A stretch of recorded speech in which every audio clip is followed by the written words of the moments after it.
말씀으로 받아들이고 아버지 하나님의 그로 인하여 하나님께 크게 쓰임받는 종들로 삼아 주시옵소서. 우리 모두가 더 신원의 강건하심과 성령의 기름 부음이 넘치도록 함께하여 주셔서 하나님 더욱더 주님께 충성되고 영광 올리는 종들로 삼아 주옵소서. 아멘. 감사하고 예수 그리스도의 이름으로 기도합니다. 아멘. 자, 이 시간 우리가 스바냐서를 이제 봅니다. 스바나가 선지자가 활동한 시대는 하박국하고 비슷해요. 근데 하박국보다 조금 앞섭니다. 자, 하박국은 요시야 왕이 종교 개혁을 일으킨 이후에 요시야 왕이 죽은 후부터 이제 본격적으로 활동을 했는데, 스바냐는 요시야 왕이 종교 개혁을 일으키기 전에 부름받아서 활동한 선지자예요. 스바냐는 이제 왕족이라고 그래요. 왕족. 그래서 이제 하나님은 요시야 왕이 종교 개혁을 일으키기 전에 스바냐 선지자를 불러서 이 종교 개혁을 할 수 있도록 이렇게 정지 작업을 하는 겁니다. 그죠? 정지 작업을 하면서 종교 개혁을 성공할 수 있도록 터전을 닦는 그 사명을 맡긴 것이 스바냐 선지자라고 그래요. 그래서 스바냐 선지자가 활동한 시대는 이제 요시야 왕이 종교 개혁을 일으키기 전이니까 그 시대는 어떤 시대예요?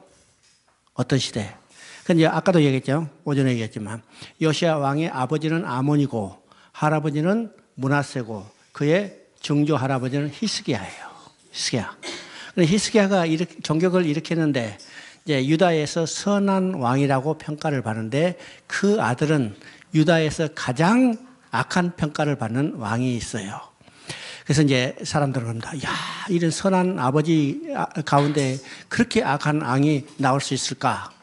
우리는 생각합니다. 그런데 선한 왕 가운데도 악한 왕이 얼마든지 나올 수 있어요. 선한 왕이기 때문에 자동적으로 선한 아들이 태어난 게 아닙니다.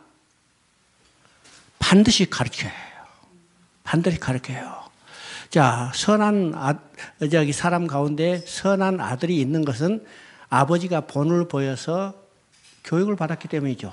훈련을 받았기 때문이죠. 자동적으로 이러는 게 아닙니다. 그래서 이 히스기야가 이제 좋은 일을 해서 선한 왕이라고 하는데 우리가 보면 히스기야도 말년에 하나님 보시기에 좋지 않은 일들이 있었어요.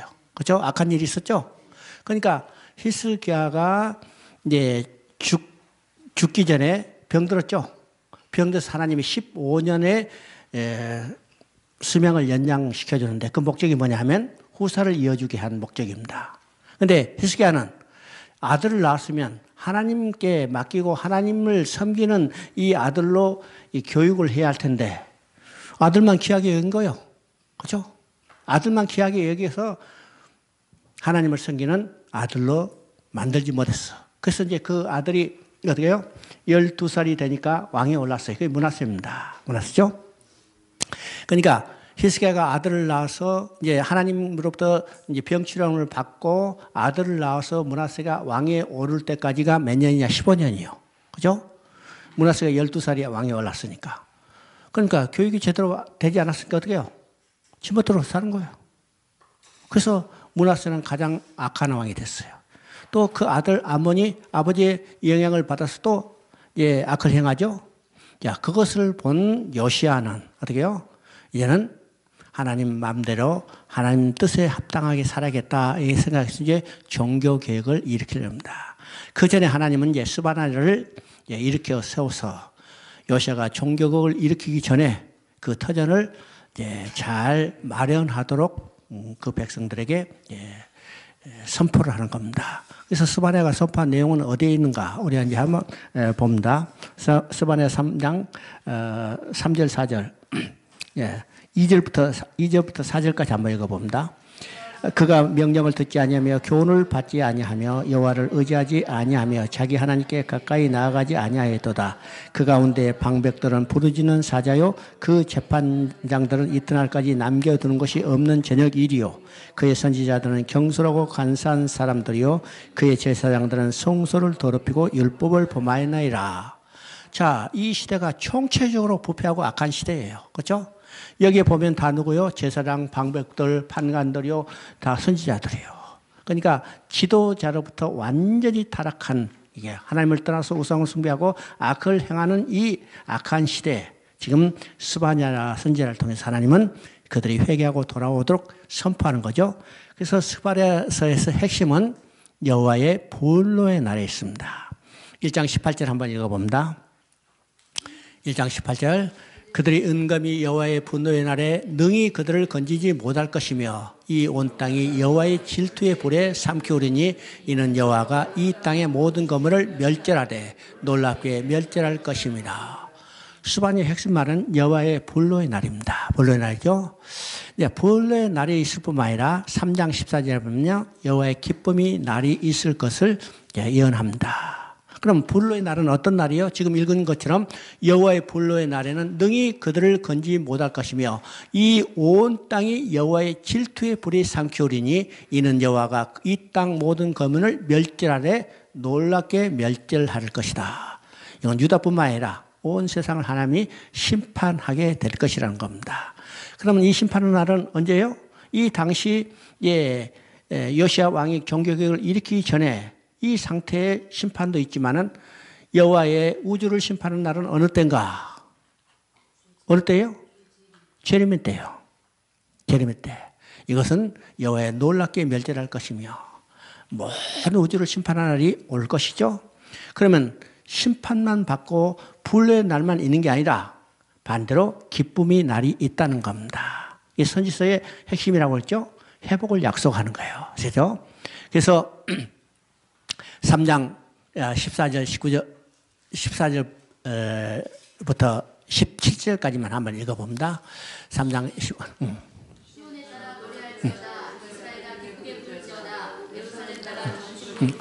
즐거할 때다. 여호와가 내 형벌을 제거하였고 내 원수를 쫓아냈으니 이스라엘 왕 여호와가 내 가운데 계시니 내가 다시는 화를 당할까 두려워하지 아니할 것이다. 17절 보면 너희 하나님 여호와가 너희 가운데 계시니 그는 구원을 베푸실 전능자이시라. 그가 너로 말미암아 기쁨을 이기지 못하시며 너를 잠잠히 사랑하시며 너로 말미암아 즐거이 부르며 기뻐하시리라. 우리는 이 말은요, 우리 잘 알죠? 이 내용은요, 이제 복음성가에도 많이 이걸 가지고 이제 곡을 붙여서 노래하기도 해요. 그죠? 여기서 이제 여호와의 기쁨의 날을 선포하는 겁니다. 여호와의 불의 날에 대비되는 여호와의 기쁨의 날. 그러면 여호와의 기쁨의 날은 어떤 날일까요? 왜 기뻐할 거예요? 왜 기뻐할 수 있을까요? 우리가 원하는 것을 많이 가졌기 때문에 기뻐하는 거예요? 아니요. 이게 하박국 선지하고 내용이 비슷해요. 어떤 것인가? 왜 기뻐하는가? 여호와가 우리 가운데 계시기 때문에 기뻐하는 겁니다. 여호와가 우리 가운데 계시지 않고 우리가 아무리 많은 물질, 많은 권세를 가졌다 하더라도 그건 기쁨이 아니요. 그러나 우리는 아무것이 없다 하더라도 여호와가 우리 가운데 계시기 때문에 우리는 기뻐할 수 있는 거죠. 기뻐할 수 있는 겁니다. 엄마가 있기 때문에 기뻐하는 거예요. 어린아이는 엄마 품에 안기기 때문에 기뻐하고 즐거워하고 평안을 누리는 거예요. 엄마가 없는 상태에서 아무리 많은 맛있는 거 가지고도 아무 소용이 없어요. 엄마가 있기 때문에 기뻐하죠. 하나님이 우리 가운데 계시기 때문에 기뻐하죠. 하나님은요, 우리가 하나님을 찾아가신 게 아니고, 우리가 찾아간 게 아니고, 우리는 하나님을 찾아갈 수도 없어요. 하나님 근처에 갈 수도 없어요. 그런데 하나님이 우리에게 찾아오셔서 우리 가운데 계신다는 거죠. 그 성취가 어디서 됐어요? 마태복음 1장 23절에 처녀가 잉태하여 아들을 낳으니 그 이름을 임마누엘이라 하라. 임마누엘을 번역하면 하나님이 함께 계신단 말이에요. 요한복음 1장 14절에 말씀이 육신이 되어 우리 가운데 거하시니, 우리 가운데 거하신단 말은 우리 가운데 성막을 지었단 말이에요. 성막은 어떤 것이라고 했어요? 하나님과 그 백성이 함께 사는 처소라요. 이것을 성막이라는 말로 표현한다고 했죠. 그러니까 말씀이 육신이 되어 우리 가운데 거하시니, 말씀은 곧 하나님이시고 그가 육신을 입고 오셔서, 그분이 예수 그리스도예요. 이 땅에 오셔서 우리 가운데 함께 계시는 거예요. 그렇기 때문에 우리는 예수님이 이 땅에 오셔서 우리 가운데 계시어 하나님이 우리 가운데 계시기 때문에 우리는 어떠한 환경 가운데도 기뻐할 수 있는 겁니다. 기뻐할 수 있으니까. 바로 이제 스바나서는 바로 우리 기쁨의 날을 이야기를 한 겁니다.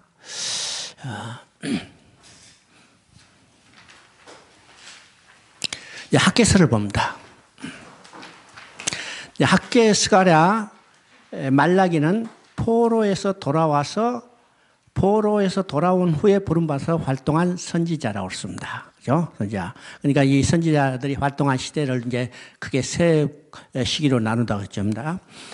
유다가 멸망이 이전에 부름받아서 활동한 선지자, 그 다음에 포로로 끌려가서 포로 중에 부름받아서 활동한 선지자, 그 다음에 포로에 돌아와서 귀한 이후에 부름받아서 활동한 선지자. 우리가 이제 선지자들이 활동한 시대적 배경을 알아야 선지서를 우리가 올바로 이해할 수 있다고 그렇습니다. 그러면 지금 학개, 스가랴, 말라기는 포로에서 돌아와서 부름받아서 활동한 선지자입니다. 그러면 유다가 돌아온 것은 3차에 걸려서 돌아왔죠? 3차에서 걸려왔습니다. 그러면 3차에서 걸쳐서 돌아오는 것이 어디에 기록되어 있는가? 에스라서에는 1차 귀환과 2차 귀환의 기록입니다. 그래서 에스라서 1장부터 6장까지는 스룹바벨의 인도로 1차로 귀환해서 성전을 재건하는 기록입니다. 그 다음에 2차는 그로부터 그러니까 1차 귀환 시작부터 따져서 2차 귀환 에스라가 인솔에서 돌아올 때는 80년 후죠. 80년 후에 에스라가 인솔에서 돌아와서 이미 에스라가 돌아올 때는 성전이 완공됐어요. 그래서 에스라가 돌아와서는 성전은 어떤 의미라고 했어요? 하나님이 계신 곳이요. 하나님이 계신 곳, 하나님과 함께 살기 위해서는 어떻게 해요? 거룩해져야죠. 그래서 에스라가 돌아와서는 율법을 다시 가르치고 하나님의 말씀을 다시 깨닫게 하는 신앙 부운동이 이렇게 났습니다. 이것이 이제 2차 귀환입니다. 그 다음에 3차 귀환이요. 3차 귀환은 느헤미야 인설로 돌아왔죠. 그러니까 2차 귀환이 이루어진 후에 약 15년 후에 느헤미야가 인설로 돌아왔어요. 그러면 느헤미야가 돌아서 한 일은 어떤 일이라고 했어요? 자, 이미 성전은 완공됐는데 아직 성벽은 허물어진 대로 그대로 방치되어 있죠. 그래서 느헤미야가 돌아와서 하는 일은 성벽을 다시 수축하는 일입니다. 이것이 이제 느헤미야 1장부터 6장까지 성벽을 수축하는 일이고, 그 다음에 성벽만 수축하는 것은 끝나는 게 아니고 다시 에스라를 초청해서 신앙 부운동을 일으키는 겁니다. 이것이 7장부터 10장까지 나타나죠. 그리고 에스라는 이 성벽을 수축하고 그 다음에 신앙 부운동을 일으켜서 다시 그들이 죄악을 범하지 않겠다고 언약서를 쓰고 이게 언약서에 도장까지 꽉 찍었어요. 그리고 다시 이제 느헤미야는 바사로 돌아갔다가 바사에서 한 10년쯤 있다가 이제 예루살렘에 다시 왔어요. 다시 와서 보니까 그 상태가 어떤 상태예요? 10년 전에 그들이 죄를 범하지 않겠다고 언약서를 도장을 찍었는데 그들이 다시 타락했어요. 그 타락한 모습이 11장부터 13장까지 기록되어 있다고 했죠. 그래서 느헤미야 13장은 어떤 내용일까? 이건 구약의 이스라엘 역사의 마지막입니다. 그러면 구약 이스라엘 역사가 마지막이 뭘로 끝난다고 했어요? 타락한 모습으로 끝났다고 했죠. 타락한 모습으로. 그러면 이 새 선지자가 활동한 시대는 어느 시대일까? 포로에서 돌아와서 부름받아서 했다고 그랬으니까 학개와 스가랴는 1차 포로 귀환 때예요. 그죠? 1차 포로 귀환 때, 1차 포로 귀환에서 뭐 했다고 그랬어요? 성전을 재건했다고 했습니다. 근데 그 성전이 순조롭게 수축되지 않았죠? 극심한 반대에 부딪혀서 14년 동안 성전 건축이 방치됐어요. 방치됐죠? 이때 하나님은 학개와 스가랴를 불러서 성전 건축을 독려하는 내용이 학개와 스가랴의 내용입니다. 그 다음에 이제 느헤미야가 3차로 귀환해가지고 성벽을 재건하고 이제 신앙 부운동을 일으키고 바사라에 갔다가 다시 돌아보니까 그들이 다시 타락해 있어요. 이 타락한 그 백성을 다시 회개하고 돌아오게 하기 위해서 불러서 말씀을 전하게 한 선지자가 말라기 선지자입니다. 그래서 말라기 선지자의 활동 내용은 느헤미야 13장의 내용과 겹쳐져. 그죠? 느헤미야 13장의 내용은 곧 말라기의 활동한 시대적 배경과 동일하다. 여러분이 이렇게 이해하시고 이제 이 세 책을 보면 세 책의 이해가 쉽죠? 쉽습니다. 자, 학개서 1장 2절을 봅니다. 학개서 1장 2절 만군의 여호와가 이같이 말하여 이르노라 이 백성이 말하기를 여호와의 전을 건축할 시기가 이르지 아니하였다 하느니라. 자, 여기서 이제 중요한 말이 있습니다. 학개서에 반복되는 말이 어떤 말인가? 만군의 여호와라는 말이 있습니다. 만군의 여호와. 그래서 계속해서 만군의 여호와라는 말이 지금 학개서는 반복되죠. 자, 왜 그럴까? 여기 지금 나와 있는 거죠. 여호와의 전을 건축할 시기가 이르지 아니하였나이다. 지금 그들이 이제 돌아와서 성전을 건축하는데 성전 건축에 극심한 반대에 부딪혔어요. 반대에 부딪혀서. 그래서 이제 성전이 극심한 반대에 부딪혀서 성전 건축을 중단했죠. 여러분, 우리가 한번 생각해 봅니다. 만약 교회를 짓다가 교회 건축이 중단됐으면 여러분 어떻게 하겠어요? 그날부터 전교인 총동을 해서 기도하는 거예요. 기도 빡세게 하는 거죠. 새벽 기도, 금식 기도, 연속 기도, 40일 기도, 뭐, 이제 여러 가지 형태로 기도는 모든 방법은 다 동원해서 기도해요. 자, 1년 동안 기도했어. 근데 아무 응답이 없어요. 그래서 지금, 그 다음에는 어떻게 해요? 젖먹이 어린아이 가진 엄마는 안 낳아도 돼요. 그리고 이제 2년 동안 또 기도했어요. 아무 응답이 없어. 이제는 학부모는 안 낳아도 돼요. 학교 왔다 갔다 해야 하니까. 그 다음에 3년 때 기도해요. 이제는 회사 다니는 사람 안 낳아도 돼요. 4년째, 5년째 기도해도 아무 응답이 없어. 이야, 이건 하나님의 때가 아니구나. 성전 건축은 하나님의 뜻이 아니구나. 그래가지고 보따리 싸지 말고 자기 집 잘 짓고 살았어요. 아시죠? 그때 하나님이 만군의 여호와라고 그래요. 이건 너희가 짓는 게 아니라는 거예요. 내가 짓는 거라는 거예요. 그죠? 너희 마음대로 이건 하나님의 뜻이 아니라고 접지 말라는 거예요. 하나님의 시기는 내가 결정하는 거지 너희들 마음대로 결정하는 게 아니라는 거예요. 이게 학교에서 반복되는 만군의 여호와라는 겁니다. 우리가 어떤 일을 할 때 우리 생각, 우리 지혜, 우리 경험을 가지고 결정할 때가 많죠?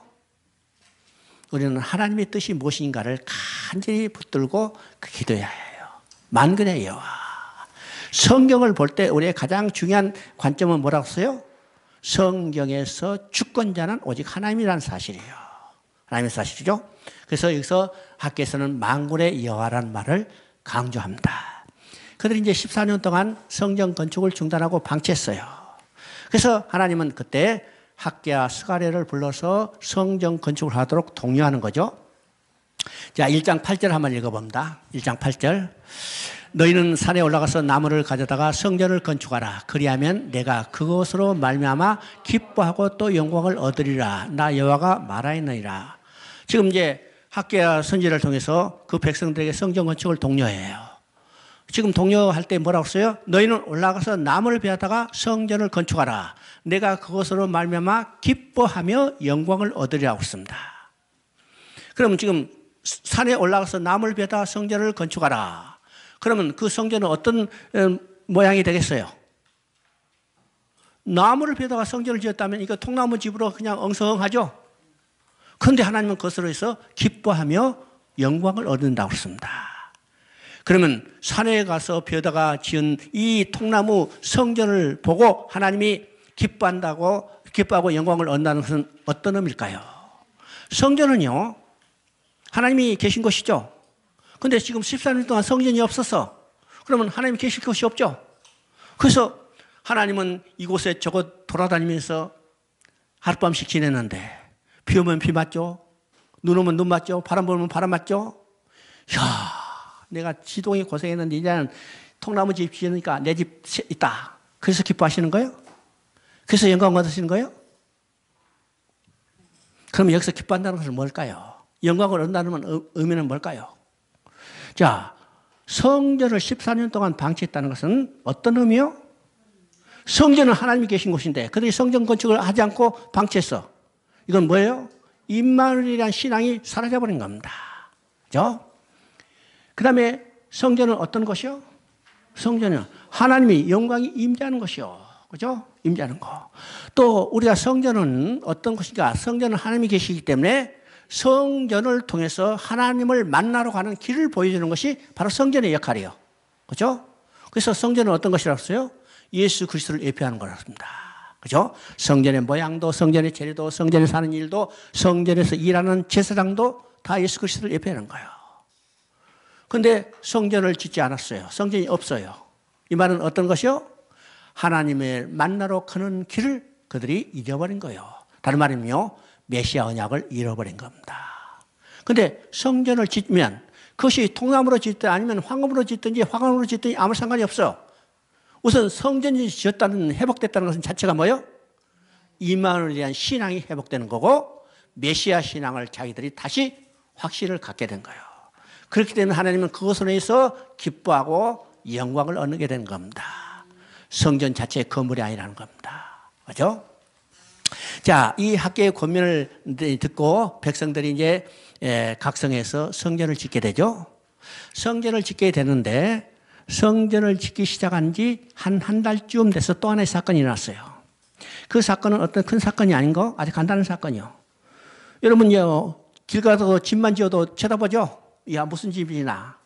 근데 지금 성전을 재건한다니까 이스라엘 백성의 관심이, 야, 14년 동안 방치된 성전을 다시 짓는데, 그래서 많은 사람들이 구경 나왔어요.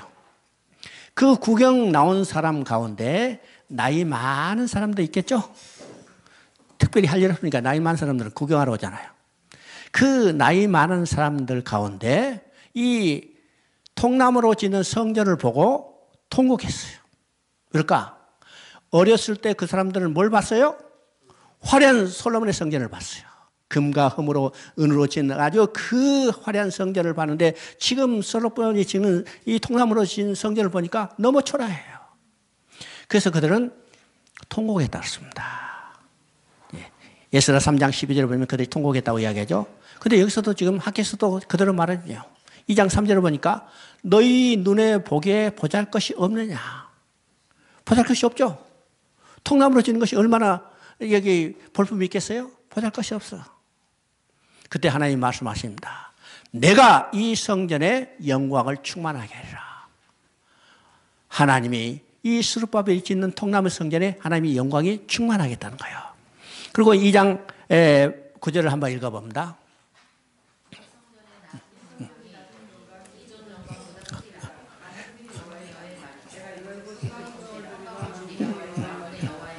자, 여기서 이제 이 성전의 나중 영광이 이전 영광보다 크리라고 했습니다. 그럼 이 말은 어떤 의미일까요?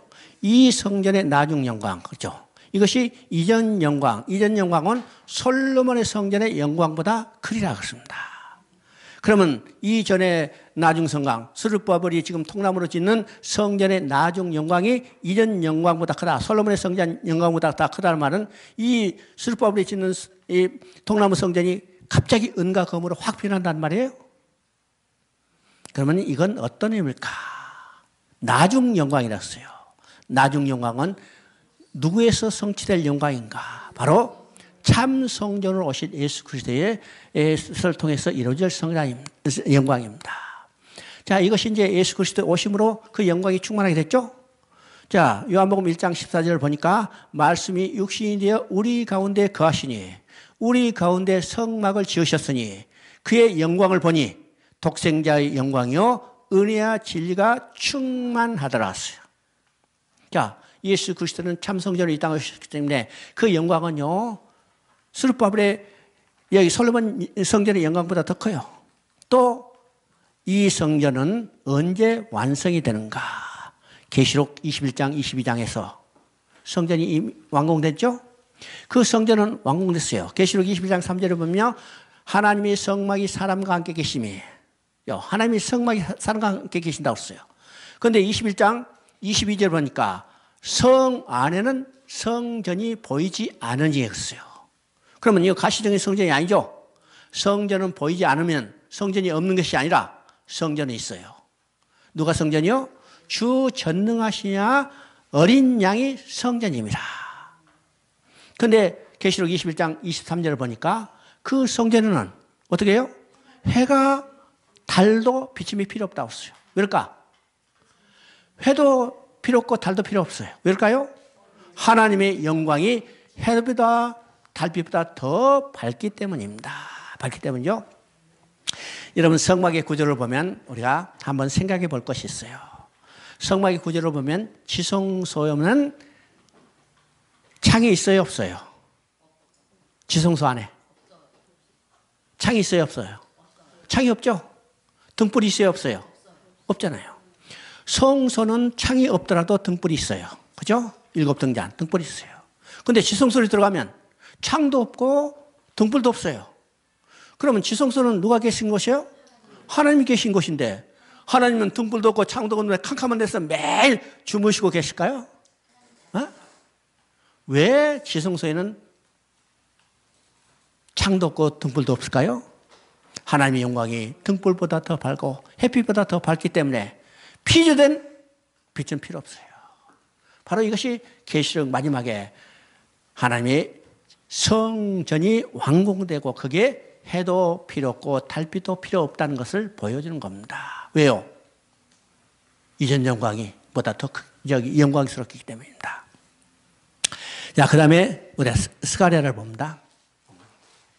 스가랴는요, 학기하고 이제 동시대인데 학기보다 이제 학자들은 이야기해요. 한 6개월 정도 조금 앞서다 이렇게 이야기해요. 그러니까 시대적으로 거의 비슷한 시대죠.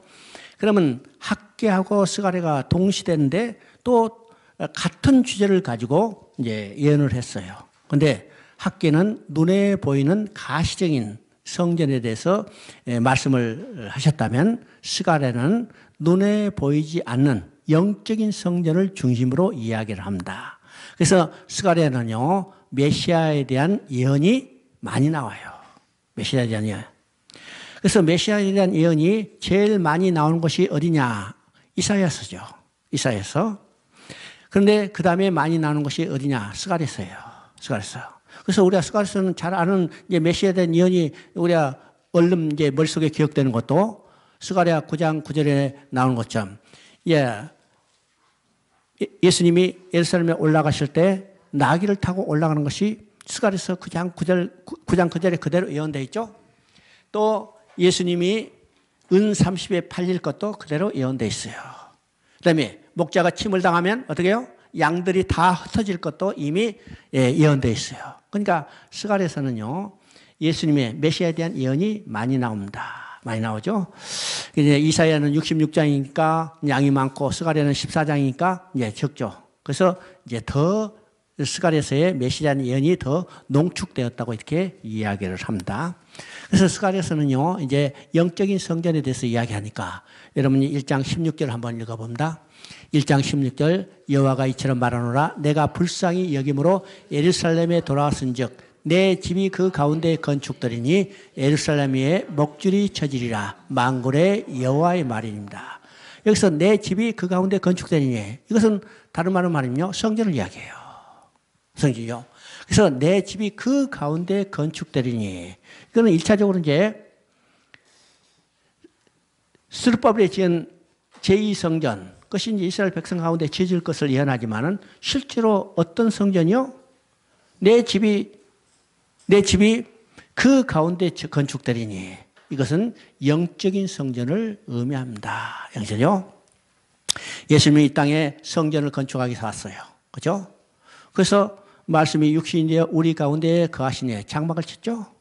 그리고 요한복음 2장에 보면 성전 정화의 사건이 나타납니다. 성전 정화의 사건이 나오죠. 나중에 이제 요한복음에서 이야기했지만은 요한복음의 성전 정화하는 사건을 할 때 예수님이 그 서기관과 바리새인들 제사장들이 뭐라고 그래요? 너희가 이 성전을 헐라 내가 3일 안에 다시 일으키리라. 이 말씀은 자기의 참 성전된 육체를 가리킴이라 이야기했어요. 그죠? 그러면 너희가 이 성전을 헐라 이 말은 어떤 것이요? 그 성전을 헐리는 것은 십자가에 못 박혀 죽음을 이야기해요. 누가 그 성전을 헐었어요? 누가 예수님을 십자가에 못 박았어요? 제사장들, 바리새인들, 다시 종교 지도자들이죠. 자, 예수님은 성전이 헐렸어요. 육체가 찢어졌어요. 십자가에 못 박혀서 장사됐어요. 3일 만에 내가 다시 일으키리라. 이게 예수님이 참 성전 된 것을 이야기하죠. 그 성전이 오늘 어디에 지어졌어요? 오늘 우리 가운데 지어졌어요. 예수님을 통해서 우리 가운데 참 성전을 지을 것을 지금 계시하는 겁니다. 이런 거. 스가랴 3장 1절부터 5절까지를 한번 읽어봅니다. 사단은 그의 오른쪽에 서서 그를 대적하는 것을 여호와께서 내게 보이시니라. 여호와께서 사단에게 이르시되 사단아 너희가 너를 책망하노라. 예루살렘에 택한 여호와가 너희를 책망하노라. 이를 불에서 꺼낸 거슬린 나무가 아니냐 하실 때에 여호수아가 더러운 옷을 입고 천사 앞에 섰는지라. 여호와께서 자기 앞에 선 자들에게 명령하사 그 더러운 옷을 벗기라 하시매 또 여호와께서에게 이르시되 내가 내 죄악을 제거하여 버렸으니 내게 아름다운 옷을 입히리라 하시미로.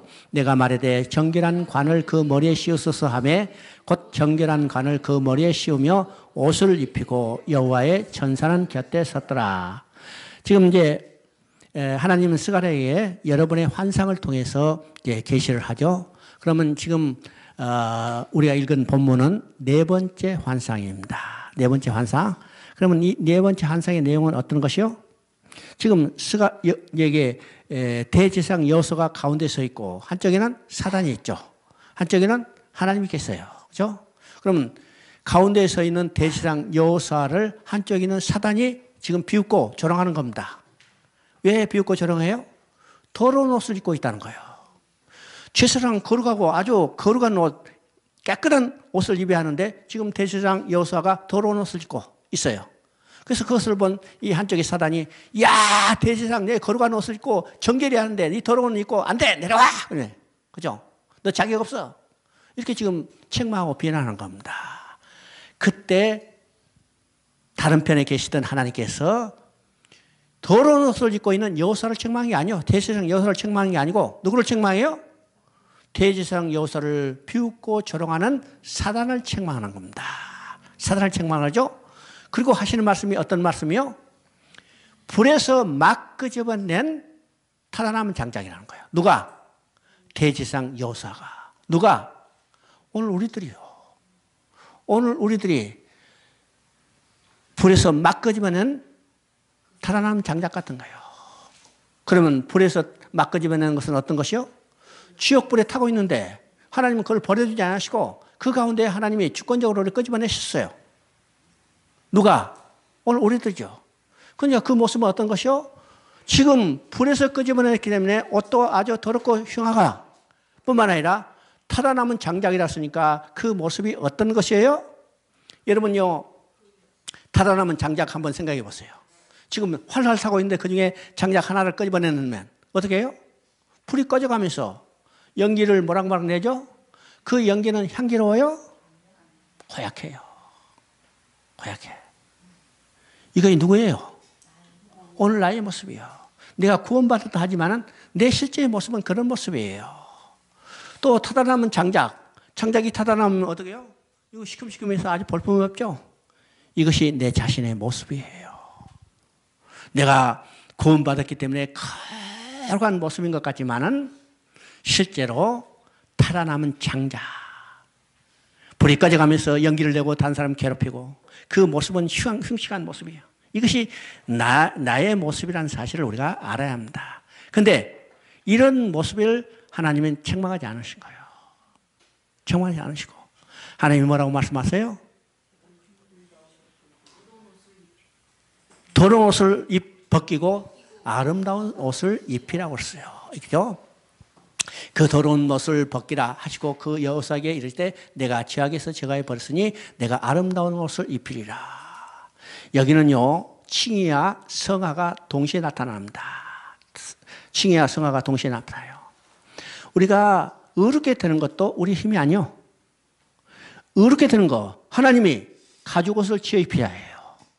벌거벗은 것을 가려줘야죠. 벌거벗은 것 바로 불에서 막 끄집어낸 이 모습과 같은 우리들에게 벌거벗은 것을 가려줘야 해요. 이것이 죄를 사해주고 우리가 벌거벗은 것을 가려줘야 그게 아름다운 옷을 입은 거예요. 이게 칭의도 뿐만 아니라 우리가 구원받았다 하는 것도 그 순간 우리가 거룩해진 게 아니고 어떻게 해요? 우리가 거룩해져 성화의 삶을 살아야 하는데 이 성화의 삶을 사는 것도 우리 힘과 노력이 아니라는 거예요. 우리 힘과 노력이요. 하나님께서 우리를 거룩한 삶을 살도록 이끌어 주셔야 해요. 무엇을 통해서? 성령을 통해서요. 자, 우리가 이제 착각하기 쉬운 것은, 야, 우리가 이제 구원받았기 때문에 우리가 거룩한 삶, 우리 스스로 열심히 노력해서 살아야겠다. 여러분, 날마다 결단하죠? 날마다 결단하죠? 야, 오늘 하나님 뜻대로 거룩한 삶 살아야겠다. 근데 아침에 새벽 기도하고 저 밖에 나가니까 개 한 마리가 싹 지나가. 에이, 재수 없어. 발로 톡 차는 거예요. 우리 힘으로 거룩한 삶 살 수 있어요? 없어요. 성령이 우리를 이끌어 주셔야만 살아요. 다른 말은요, 하나님이 우리의 이 시커먼 그 모습, 연기나는 그 모습을 가려주셔야 해요. 그래서 우리의 칭의뿐만 아니라 성화의 삶 자체도 우리 힘과 능력이 아니라는 거예요. 힘과 능력이 아니에요. 누구의 능력? 하나님이에요. 하나님이요. 예수 그리스도를 통해서 우리를 가죽 옷을 지어 있을 뿐만 아니라 또 날마다 우리의 그리스도의 의의 옷을 우리에게 성령의 능력으로 입혀주셔야만 우리가 거룩한 삶을 살아갈 수 있는 거죠. 그렇죠. 자, 12장 10절 한번 읽어봅니다. 12장 10절. 내가 다윗 집과 예루살렘 주민에게 은총과 강구하는 심령을 보여주리니 그들이 그 찌른 바 그를 바라보고 그를 위하여 애곡하기를 독자를 위하여 애통하듯 하며 그를 위하여 통곡하기를 장자를 위하여 통곡하듯 하리라. 자, 이거는 신학적으로 아주 중요한 이야기입니다. 중요합니다. 이미 이제 요예서를 통해서 하나님은 두 가지를 약속했다고 그러죠. 하나님이 큰 일을 행하시는 것은 첫째는 메시아를 보내주신 일이요. 두 번째는 성령을 보내주신 일이에요. 그것을 통해서 우리를 구원해주시겠다는 거죠. 그래요. 그런데 여기서 이제 그것을 조금 더 구체적으로 이야기합니다. 내가 다윗의 집과 예루살렘 주민에게 은총과 강구하는 심령을 보여주리니, 여기서 은총과 강구하는 심령을 보여주는 것은 성령을 보내주시는 겁니다. 성령을 보내주시는 거죠. 그러면 성령을 보내주시면 어떤 일이 벌어질까? 거기 나오죠. 그들이 그 찌른 바 그를 바라보고 그를 위하여 애통하기를 독자를 위하여 애통하듯 하며. 그러니까 성령이 보여주면 어떤 역사가 나타나요? 통곡하고 회개하는 역사가 나타나요. 무엇을 통해서? 찌른 바 그를 바라보고. 그죠? 찌른 바 그를 바라보고. 그러면 찌른 바 그는 누구예요? 십자가에서 창의 허리가 찔린 예수 그리스도예요. 그죠? 창의 허리가 찔린 예수 그리스도를 바라보고 회개하고 통곡하는 역사가 나타납니다. 그래서 구약에는요, 두 가지 약속이 있다죠. 첫째는 메시아를 보내주셨어요. 그럼 메시아를 보냈던 약속은 예수님이 이 땅에 육신을 입고 오셔서 우리의 죄를 사하시기 위해서 십자가에 못 박혀 죽었던 사실이에요. 그리고 장사되고 부활하는 사실이죠. 이것을 성령을 보내주실 때 성령이 예수님이 십자가에 이뤄놓은 사실을 우리 심령 속에 증언해 주는 겁니다.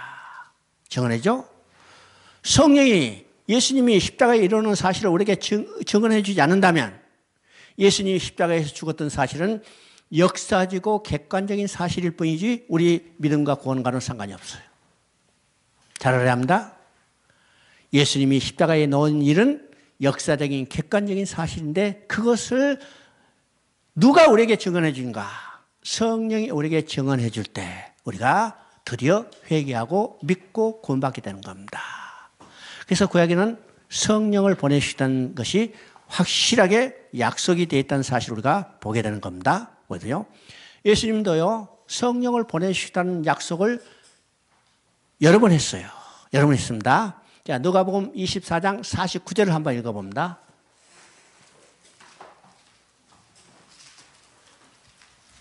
누가복음 24장 49절. 볼지어다 내가 네 아버지께서 약속하신 것을 너에게 보내리니 너희는 이로부터 능력으로 입혀질 때까지 이 성에 머물리라. 자, 여기서 분명히 했어요. 내가 아버지께서 약속한 것을 너에게 보내리니. 그러면요, 구약에서는 두 가지 약속이 있다고 그랬죠? 하나는 메시아에 대한 약속, 하나는 성령에 대한 약속. 그러면 메시아에 대한 약속은 예수님이 오셔서 다 성취했어요. 그리고 그 사명을 완수하고 지금 승천하려고 그러죠. 승천하시기 전에 또 하나의 약속을 기다려왔어요. 그 약속은 뭐예요? 성령이에요. 그래서 사도행전 1장 4절에는 이게 똑같은 거예요. 예수님이 승천하시기 전에 제자들에게 말해요. 예루살렘을 떠나지 말고 아버지께서 약속한 것이 임할 때까지 기다리라. 그래서 예수님은 승천하시고 약속한 것이 임했어요. 그래서 사도행전 2장은 약속한 성령이 임한 것을 우리가 보게 되죠. 보게 됩니다. 자, 예수님은 이 누가복음 24장뿐만 아니라 요한복음에서도 성령에 대한 약속을 하죠. 자, 요한복음 14장 16절 한번 읽어봅니다.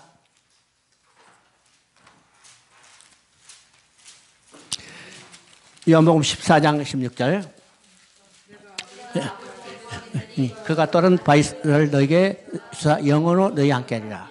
자, 여기서 이제 예수님이 가시면 성령을 보내주시겠다고 지금 말씀하시는 거예요. 요한복음 14장 15장 26절 한번 읽어봅니다. 내가 아버지께서 너에게 보낼 보혜사 곧 아버지께로부터 나오시는 진리의 성령이 오실 때 그가 나를 증언하실 것이다. 이건 성령이 사역이 무엇인지를 더 확실하게 이야기합니다. 그죠? 성령이 사역이 어떤 것이요? 그가 오면 진리의 영 오면 그가 나에 대해서 증언하실 것이다. 여기서 진리의 영이라고 했습니다. 성령을 진리의 영이라고 했어요. 왜요? 예수님이 이루어진 이 사실을 우리에게 증거해 주기 때문에 증언이죠. 그래서 성령의 사역은 우리가 성령의 사역하면 어떤 은사, 어떤 능력 이런 것만 생각하지만은 성령의 가장 근본적인 사역은 예수님이 십자가에서 이루어진 일을 우리 심령 속에 증거해 주는 거예요. 우리 심령 속에 성령이 증거하지 않으면 우리가 예수를 믿을 수 없어요. 그래서 고린도서에서 이야기합니다. 누구든지 성령이 알고는 예수를 주라 고백할 수 없다고 했어요. 여러분이 예수를 주라고 고백하는 그때 이미 성령이 여러분 심령 속에 예수님이 십자가에 이루어진 일을 증거해 줬어요. 이 사실을 우리가 확실히 알아야 합니다. 그 다음에 이제 마지막으로 우리가 학개서를 한번 봅니다. 말라기. 말라기 이제 구약 성경의 마지막이죠. 이제 이 시대는 느헤미야 13장과 겹친다고 그랬습니다.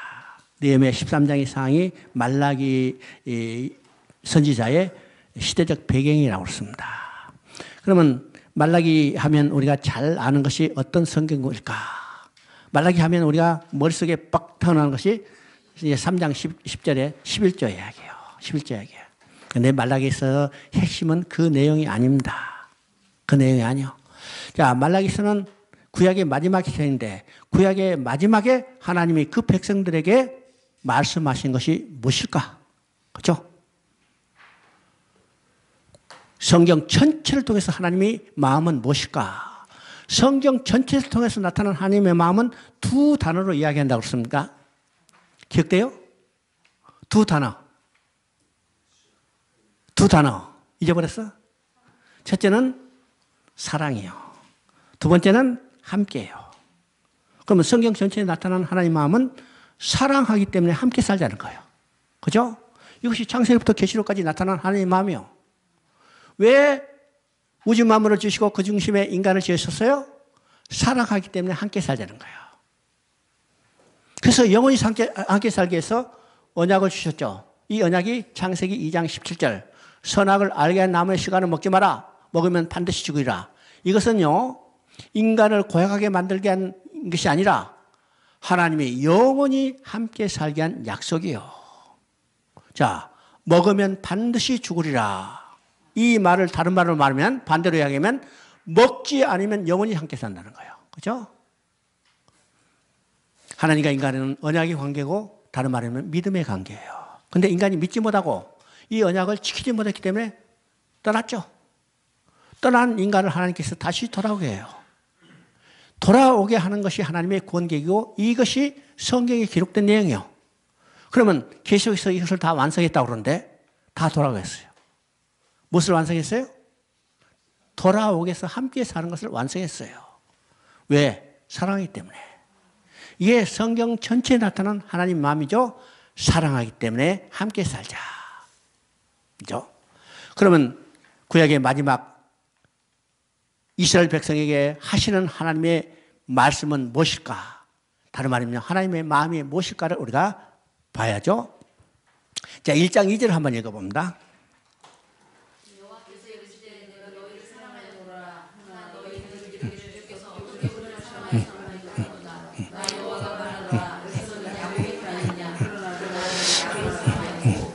자, 하나님을 떠나서 우상을 숭배하고 죄악을 행하고 패해간 그들에게 하나님이 말씀이 뭐예요? 한마디로 내가 너희를 사랑하였노라. 아무리 패해가고 아무리 하나님을 섬기지 않고 한다 하더라도 하나님은 끝까지 그들을 사랑하는 마음이에요. 구약 마지막에 패해간 백성을 향해서 지금 하나님이 말씀하시는 거죠. 내가 너희를 사랑하였노라. 오늘 하나님도 우리에게 말씀하세요. 뭐라고 말씀하실까요? 어? 내가 너를 사랑하였노라. 너를 사랑하노라. 여러분, 부모가 자식이 아무래도 정말 부모를 속이를 아주 천불같이 다 갉아놔도 부모의 마음은 어떤 것이요? 그 자식을 향한 부모의 마음은 어떤 것이요? 내가 그래도 너를 사랑한단 말이에요. 그죠? 이게 누구의 마음입니까? 하나님의 마음이에요. 그래서 신구약 통틀어서 나타난 하나님의 마음은 사랑하기 때문에 함께 살자. 이 마음이라는 사실을 우리가 알아야 합니다. 그런데 내가 너를 사랑하였노라 하나님 말씀하시자 이 백성들이 벌떼같이 일어나서 언제 사랑했어요? 어떻게 사랑했어요? 이런 거예요. 이게 누구의 모습이에요? 우리의 모습이에요. 우리의 모습. 그래서 그 백성들이 잘못된 것을 하나님이 지적하는 겁니다. 1장 6절을 보니까 내 이름을 멸시하는 제사장들아. 이 지도자들의 이야기죠. 그러니까 또 언제 우리가 하나님 이름을 멸시했어요? 이렇게 이제 또 대항하니까 하나님이 구체적으로 이야기합니다. 너희가 더러운 떡을 드리고도 또 더 이야기하죠. 너희가 저는 것, 눈먼 것, 병든 것을 가져오고도. 그러면 더러운 떡은 어떤 것이요? 성막에 진설한 진설병떡이에요. 그러면 이 진설병떡은 매 안식일에 고운 가루로 빚어서 갈아줘야 해요. 그런데 이 떡이 어떻게 됐어요? 더러운 떡이 됐어요. 왜 더러워졌을까요? 관심이 없기 때문이죠. 관심이 없기 때문에 갈아주지 않았어. 그래서 먼지가 뽀얗게 끼고 때로는 곰팡이가 팍팍 끼었어요. 이게 더러운 떡이 됐죠? 왜 떡이 더러워졌다고 그랬어요? 관심이 없기 때문에. 이것은 더러운 떡은 곧 이 떡은 뭘 의미해요? 생명의 떡이신 예수 그리스도를 예표하는데 그들은 메시아 언약을 잊어버렸어요. 그렇기 때문에 관심이 없어. 그 떡이 더러운 떡이 됐어요. 또 그들이 가져온 것이 어떤 것이요? 눈먼 거, 저런 거, 병든 거 가졌다고 그랬죠?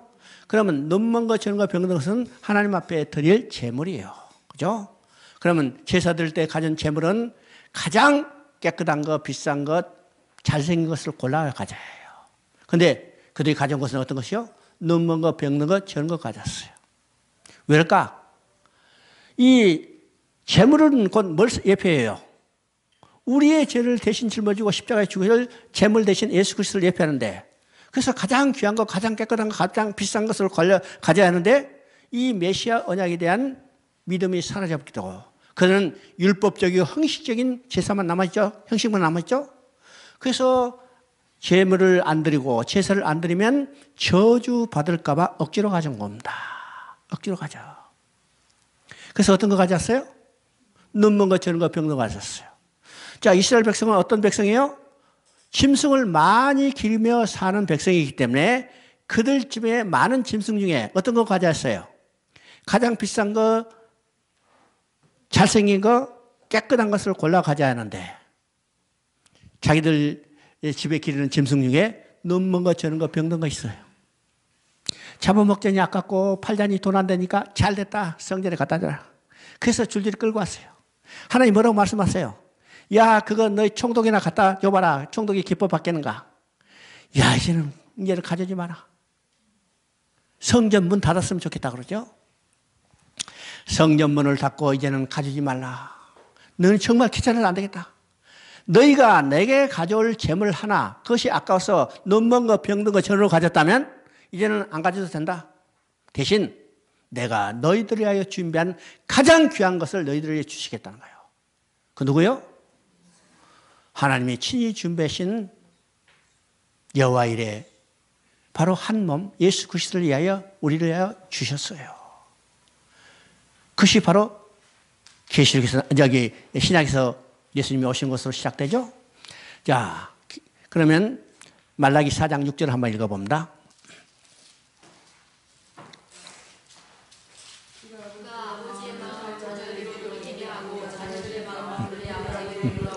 하리라. 믿지 않는 두려운데 내가 와서 도구로 그날을 치료하노라 하시라. 자, 구약성경의 마지막 말이죠. 그러면 구약성경 마지막 말은 뭘로 끝났어요? 저주라는 말로 끝났어요. 그러면 저주는 다른 말은요, 죽음이요, 멸망입니다. 그러면 구약성경은 뭘로 끝났어요? 창조로 시작해서 멸망, 저주로 끝났습니다. 이것이 어느 구조하고 비슷하겠습니까? 창세기 구조하고 비슷하다고 했죠? 창세기도 창조로 시작했지만 창세기 마지막은 요셉의 죽음으로 끝났다고 했습니다. 죽음으로 끝났어. 그러면 이것은 어떤 의미입니까? 인간의 행위로는 절망이요. 인간의 행위로는 죽을 수밖에 없어요. 그런데 하나님은 결코 절망으로 끝내지 아니하시고 소망으로 끝낸 것을 우리가 보게 되죠. 그래서 이제 3장 1절을 한번 읽어봅니다. 3장 1절. 만군의 여호와가 이르노라 보라 내가 내 사자를 보내리니 그가 내 앞에서 길을 예비할 것이요 또 너희를 구하는 바 주가 갑자기 그 성전에 임하리니 곧 너희의 삼하는 바 언약의 사자가 임할 것이다. 자, 4장 2절을 읽어봅니다. 4장 2절. 내가 내 이름을 경외하는 너희에게는 공의로운 해가 떠올라서 치료하는 광선을 비추리니 너희가 나가서 외양간에 나온 송아지같이 뛰노리라. 자, 절망으로 끝내지 않고 하나님은 소망을 주는 걸 주시죠. 그래서 3장 1절은 언약의 사자를 보내주시겠다고 했어요. 그러면 언약의 사자는 누굴까? 오실 메시아 예수 그리스도요. 또 4장 2절은 공의로운 해를 떠오르겠다고 했죠.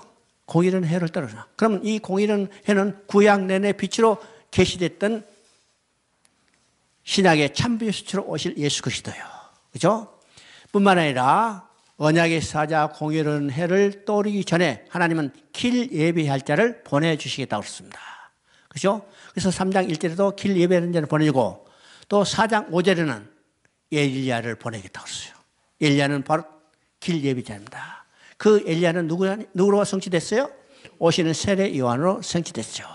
그래서 구약에는 인간의 행위로는 절망이고 멸망이고 사망이지만은 하나님은 절망으로 끝내지 아니하시고 소망을 주는 것으로 성경이 이제 끝나고 그 다음에 신약에서는 하나님의 약속대로 소망이신 예수 그리스도가 이 땅에 오시는 것으로 시작되죠? 시작됩니다. 자, 구약 이제 39권 우리가 다 살펴봤어요. 시간이 그냥 제한되기 때문에 내가 그냥 지나갔지만은 그래도 우리가 성경 각 권을 다 이름이라도 기억하죠? 여러분 이게 성경을 공부하는 데 상당히 도움이 될 겁니다. 자, 쉬었다 하겠습니다.